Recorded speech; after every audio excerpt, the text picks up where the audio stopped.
Olá pessoal, tudo bem? Sejam muito bem-vindos ao nosso canal.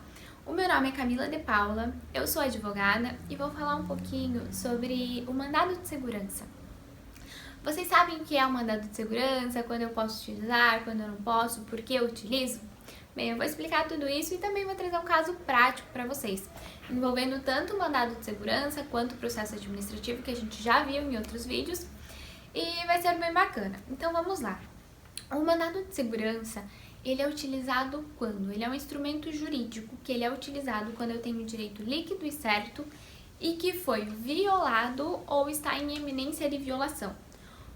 Quando que o meu direito é violado, Camila? Vamos considerar um caso hipotético de que eu tenho uma farmácia e que para continuar a exercer, ali a minha atividade, eu preciso de uma licença sanitária.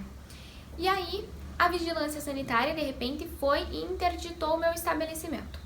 Quando ela interditou o meu estabelecimento, mesmo eu estando cumprindo todos os requisitos legais e todas as portarias, regulamentações, eu tenho aí um direito líquido, certo e violado. Mas se por um acaso a vigilância sanitária foi até o meu estabelecimento e fez um auto de infração ali, me concedendo prazo de defesa, ou prazo para regularizar aquilo que ela está me pedindo. Nesse caso, se eu não tiver o que regularizar, porque eu já estou de acordo com as previsões legais, eu tenho um direito em iminência de violação. Nesses dois casos, tanto já violado quanto em iminência de violação, eu tenho como impetrar mandado de segurança, tá? Então, assim, o mandado de segurança, ele está previsto tanto na Constituição Federal quanto em lei específica. E quando eu tô falando da Constituição Federal, eu tenho a previsão no artigo 5º, nos incisos 69 e 70, e se for ali na lei, específica do mandado de segurança, ela é a lei número 12.016 do ano de 2009, tá? Então, assim, vamos considerar o caso hipotético que eu tenho pra vocês hoje. Ele é um caso real, mas aqui eu vou tratar sem nome de cliente e tudo mais, até por uma questão ética. Nesse caso, a gente vai tratar do laudêmio. O meu cliente teve uma cobrança indevida de laudêmio e por isso nós fizemos tanto o processo administrativo quanto o mandado de segurança, tá? O que é o laudêmio, Camila? Caso vocês não saibam o que é o laudêmio é como se fosse uma taxa, tá? Ele surgiu lá atrás, quando o Brasil ainda era uma coroa de Portugal, quando o Brasil ainda pertencia à coroa, pertencia a Portugal, e é datado do ano de 1847, mais ou menos. Então, funcionava da seguinte forma: era como se fosse um contrato de locação. A coroa portuguesa, ela me fornecia um imóvel, uma área ali de um terreno, e a partir do momento que eu transferia esse terreno para uma terceira pessoa, incidia aí a taxa do príncipe, o laudêmio, incidia essa taxinha, que eu precisava pagar. Então, de lá para cá, novos laudêmios, eles não podem ser instituídos, Aquilo que existe ainda permanece, e o laudêmio ele teve uma alteração no ano de 2020, então é basicamente recente, mas o que já existe não pode ser mexido. Quer dizer, pode ser mexido, mas o que não existe ainda, a gente não pode criar novas taxas, tá? Novos laudêmios, novas enfiteuses. Então, basicamente, atualmente, o que acontece? Imóveis que estão em faixa de marinha ou então, área de patrimônio da União, eles não podem ser vendidos sem a devida autorização da União e sem o devido pagamento do laudêmio, tá? Em Balneário Camboriú, se não me engano, a faixa de terra é de 33 metros, da linha do mar até onde tem 36 metros, essa área deve pagar laudêmio. No Rio de Janeiro, salvo engano, é de 80 metros, então da linha do mar até 80 metros, esses imóveis precisam pagar laudêmio. E aí no nosso caso, do caso do nosso cliente, o que aconteceu? Esse cliente, ele comprou um imóvel lá em 2014. No ano que ele comprou esse imóvel, quem vendeu, a incorporadora que vendeu esse imóvel, ela não pagou o laudêmio, tá? Contrato, continuou, meu cliente fez a venda desse imóvel agora. Quando ele fez a venda, ele pagou normalmente o laudêmio, porque ele era o vendedor, mas acontece que, misteriosamente, surgiu uma cobrança de laudêmio referente ao ano de 2014, que foi justamente quando ele fez a aquisição do imóvel. Só que ao invés de ter sido direcionado para a incorporadora, essa cobrança foi direcionada para o meu cliente. E é aí que está a questão. O meu cliente, ele trabalha com compra, venda, locação de imóveis. O meu cliente, ele é uma administradora de bens. E aí, ele não estava conseguindo transacionar no mercado porque ele não estava conseguindo uma certidão negativa de débito. Foi aí que nós fizemos uma defesa administrativa. Para quê? Para demonstrar que, primeiro ponto, ele não era devedor. Segundo ponto, ainda que ele fosse devedor, essa cobrança já estava prescrita. E aí, a gente precisava dessa certidão negativa ou então de uma certidão positiva, com efeitos de negativa enquanto o processo administrativo está em trâmite. Saiu uma decisão, né, em relação a essa defesa ali no âmbito administrativo.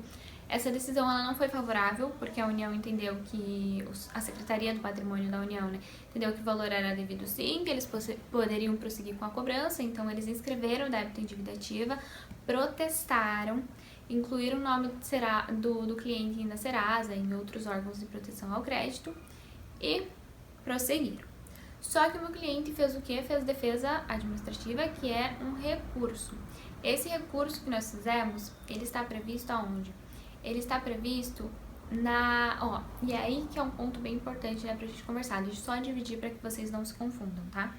Em relação especificamente ao laudêmio, nós temos uma lei que regula esse procedimento, que é a lei número 9.784 de 99. E essa lei prevê que o recurso ele não tem efeito suspensivo. Mas, muito embora o laudêmio ele seja uma cobrança de natureza patrimonial, porque ele não é um tributo, ele foi inscrito em dívida ativa. Então, a partir do momento que ele é inscrito em dívida ativa e ele é cobrado como se fosse cobrado através do procedimento fiscal, aí nós fizemos o quê? No procedimento ali do mandado de segurança, nós fizemos um requerimento para pedir para que o nosso processo ele seja analisado com base no decreto número 70.235 de 72, e esse decreto ele regula justamente o processo administrativo fiscal, porque é aquilo que eu falei, muito embora o laudêmio não seja de natureza fiscal, né, ele seja um débito patrimonial, ele estava sendo exigido através do procedimento fiscal. Então, assim, no artigo 33 desse decreto, tem uma previsão de que o recurso voluntário, ele tem efeito suspensivo. Então, se ele tem efeito suspensivo, a União, ela não poderia ter executado não, porque ela ainda não executou, né? Ela não poderia ter protestado, não poderia ter inscrito em dívida ativa, não poderia ter inscrito o nome do cliente no rol, né, ali de órgãos de proteção ao crédito. E por isso, no mandado de segurança, nós fizemos o quê? Nós elencamos ali, né, como um dos fundamentos, o artigo 151, inciso 3º do CTN, porque esse artigo, ele prevê o quê? Ele prevê que quando a gente tem um processo administrativo em trâmite e que ele já tem um recurso, né, ele está pendente de recurso, a exigibilidade do crédito, ela fica suspensa. Nós fizemos esse pedido. Num primeiro momento, o juízo, ele entendeu que a exigibilidade não deveria estar suspensa porque justamente não é um débito tributário. Então, nós fizemos o que? Nós utilizamos o inciso 2º desse mesmo artigo 151 do CTN, que ele prevê que quando há o depósito judicial do valor, aí sim a exigibilidade está suspensa e a gente não tem mais como se falar em cobrança, tá? Então, meu cliente fez o depósito judicial ali da quantia. Na hora, a gente já conseguiu uma liminar, né, conseguiu uma decisão autorizando a emissão da certidão negativa. Na verdade, ele autorizou a certidão positiva com efeitos de negativa. O artigo 205 do CTN, ele prevê que a certidão negativa ela deve ser concedida no prazo de 10 dias, de até 10 dias. E o artigo 206, ele prevê que se tem um crédito com exigibilidade suspensa, você pode conseguir a certidão positiva com efeitos de negativa e o prazo é o mesmo ali, né, do 205, parágrafo único. Só que qual é a questão? Meu cliente teria que esperar ali o prazo, né, da leitura de intimação do EPROC, que é de 10 dias, mais os 15 dias para a União, né, a Secretaria do Patrimônio da União, responder. Então a gente estaria falando mais ou menos de no mínimo 20 dias, o que é muita coisa. Nós fizemos o que com essa decisão? Então, pegamos essa decisão, fizemos um protocolo na via administrativa no ECAC, demonstrando que a gente já tinha depósito judicial, que a gente já tinha uma decisão liminar em mandado de segurança e, além disso, o nosso procedimento deveria estar com a exigibilidade suspensa desde o início.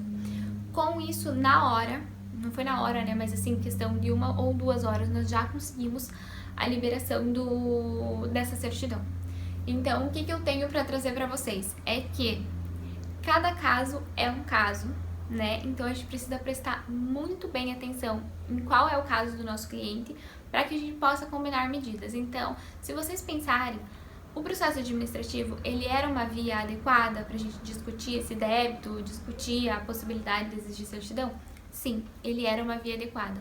Só que nós entramos por ele e percebemos que o procedimento ele seria muito moroso.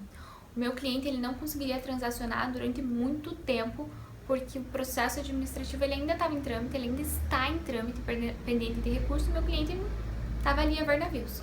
Entramos com o mandado de segurança, conseguimos a decisão que nós queríamos de um dia para o outro, no próprio dia, na verdade, né? Mas assim, o tempo de distribuição ali de um dia para o outro. E o prazo do Projude também, do EPROC também acabaria sendo um pouquinho demorado, considerando que o meu cliente ele precisa para já dessa certidão. Foi por isso que nós combinamos 2 meios de defesa, né? Depois ali do mandado de segurança, nós voltamos para o administrativo e conseguimos na hora a certidão. Então, se vocês tiverem alguma dúvida, algum questionamento, alguma coisa, vocês podem nos mandar. Mandem aqui no nosso canal, façam comentários. Se quiserem seguir também o nosso Instagram, lá tem bastante informação. Eu espero que vocês tenham compreendido o tema, né, e que tenha sido proveitoso para vocês também, porque eu não encontrei, né, algum vídeo no YouTube que discorra acerca justamente dessa questão, né, que ela é bem diferente. A gente está falando ali da cobrança de um crédito de natureza patrimonial, mas que ele segue o procedimento fiscal.